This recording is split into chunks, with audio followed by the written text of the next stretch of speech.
So those of you that my subscribers to my channel will know that I do a lot of Xbox modding, and someone asked to show you how to fit the LCD screen in, so it'll tell you the temperatures of your graphics chip. So I'm going to show you in this video how to do it.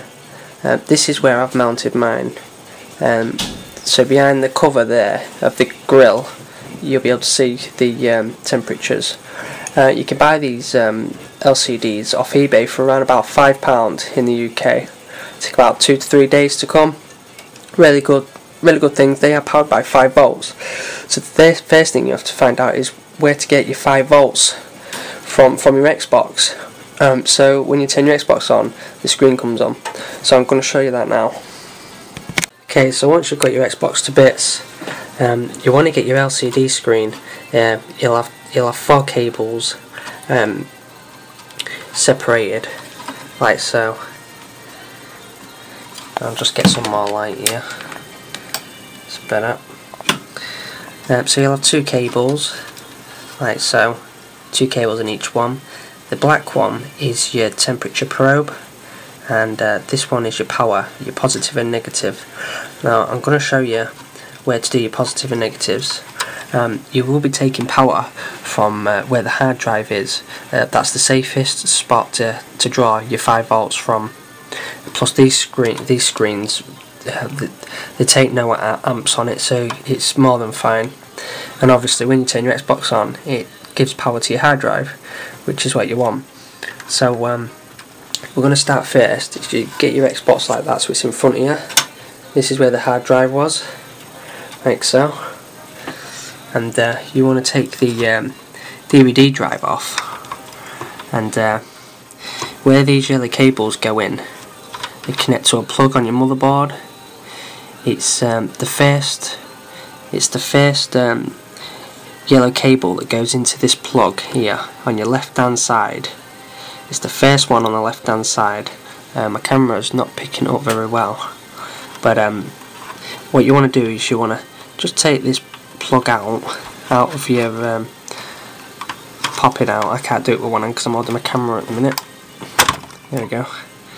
And you want to put the positive, which is the blue wire, into the first slot, like so. What I simply did is I tinned the cable with some solder, slided it in where that cable is, and then heated up the cable with a soldering iron, which fused the wire to the wire that's inside this little connection. And once you've done that, it's quite easy to do. Just take your time if you've never soldered before. And then the negative, what you want to do is you want to solder the negative onto this part here, which is the AV plug. You just want to solder the negative, which on this one is a white cable. This one's coming from the LCD screen straight onto this metal case there, and that's it. And so now when you turn your Xbox on, the screen will come on, and obviously it'll go off when you turn your Xbox off. Now you want to put your temperature probe as close as you can underneath the heatsink. Now what you can do is you can just push the probe as far in until you feel you can't push it in anymore. Try and aim for in the middle of the heatsink, and as soon as you've got it pushed in, just put a bit of glue on the cable there, just to glue it down onto the board so it don't move, so it keeps it at that position. Or what you can do, and this is what I did, is just take the whole heatsink off, because I changed the thermal paste in this heatsink anyway, so I took that off and positioned it really close to the chip, but obviously enough room so I can still put the heatsink down onto the chip. You can do it that, but the easiest way is to just push it in, and until you feel it won't go in at the middle, direct it to the middle, and it's good enough to give you a relatively good temperature reading. And that is about it. I've added these heat sinks onto these chips here. If you want to do that, they do fit on, and you know, they don't stop your drive. Your drive will still fit over the top. What I do recommend you do, if you are going to put these little heat sinks on, I got these off eBay. I think they're a couple of pounds for 5 or 6 of them. You just want to put a tiny dab of 2-part epoxy glue, just the tiniest bit on the edging of the actual heat sink, because when you get these heat sinks, they normally have little sticky pads on and you just stick them on, but I have noticed these to just fall off. If these ever fall off, they're going to make contact with other stuff, and it will break your Xbox if they ever come off. So to stop that, just put a little bit of glue on the sides of them, just to glue them down so they don't come off. It's just a precaution. And apart from that, that is basically how you put a temperature screen on a Slim. And then you just put that cable in there, the power cable to the screen, next to all these, to make it nice and neat. And there you go. It's as simple as that. One thing I will add as well, if you I followed my other video, which is how to change the fan for a PC fan. I'll just show you a bit more from this as well, because people have been asking. I missed little bits out. Basically, to get this fixed to this heatsink, is I just put a little bit of 2-part epoxy glue on this edge, and then put the fan down nice and level. These fans last years, and if you ever want to get the fan off to change it, you can just give it a good pull, and it will just come off nice and easy. What else? Now the fan controller for this fan, I've located mine just there, if you can see it, there. And to get access to this when your Xbox is all together, all you simply do is, it's nice and flat there, so you can still put your hard drive in if you've got one. And if you want to change the speed of it, say you've got it on minimum, and your room that the Xbox is in is quite warm, obviously that's going to affect your temperature, so you want to make it faster. You just pop your hard drive out, slide that up to the fast setting, put your hard drive back in. It's a little bit of inconvenience, but I've had mine set on minimum all the time, and I've never had to touch it. But I've got it there in case I ever want to put it up on full blast.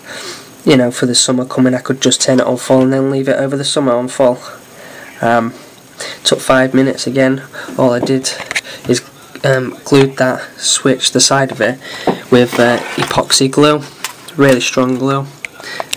Cut a little bit out of the DVD tray there, no, the HD tray, sorry. There will be some mods you'll have to do to this tray here. It's just cut a bit out there for this heatsink that goes on there. It doesn't affect the strength of it that much. I've had this all together and I've had no problems whatsoever. I've had this Xbox going on about a year now, and I'll play a couple of hours every day on it, and I've had no crashes, no overheating problems, no nothing. It's been fine. Now I do know people are starting to have problems with the Slims, overheating and stuff like that. I haven't had not one single problem with this, and I strongly believe it's all to do with adding a better quality fan that runs a lot faster, and the heat sinks on the chips as well. I did all these modifications 2 days after owning this Xbox from new, because when I first got the Xbox, when it was all standard, that was kicking out loads of heat, the fan.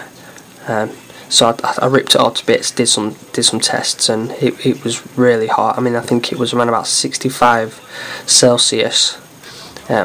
Again, that's just too hot for something like this, and this fan knocks that temperature down. I can't remember now. You'll have to go onto my other video, just go into my channel and have a look for the video, how to change an Xbox 360 Slim fan, and you'll see all step by steps there.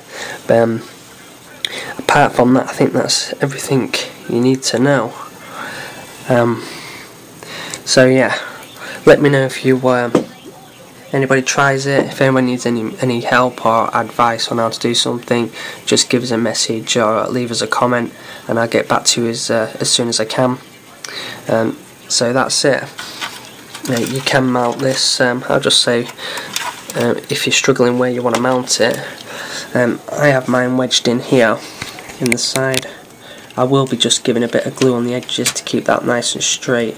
It's pushed up against the Wi-Fi card there, and the case in there. It fits nice and snug in there. A few dabs of glue on the side, and then when you put the mesh over, the vent mesh, when this screen comes on, you'll be able to see the temperature through the mesh, if that makes sense. So it all looks nice and neat, and you know, you're not cutting any holes out in the sides of it, because I've seen some awful mods on Xboxes lately on YouTube. But that's how you do it, and it's a safe way to do it. I'm not going to go into all the technical stuff. I know a lot of my YouTube subscribers trust my weight, because it does what it's meant to do on the tin. So let me know how you get on, and good luck.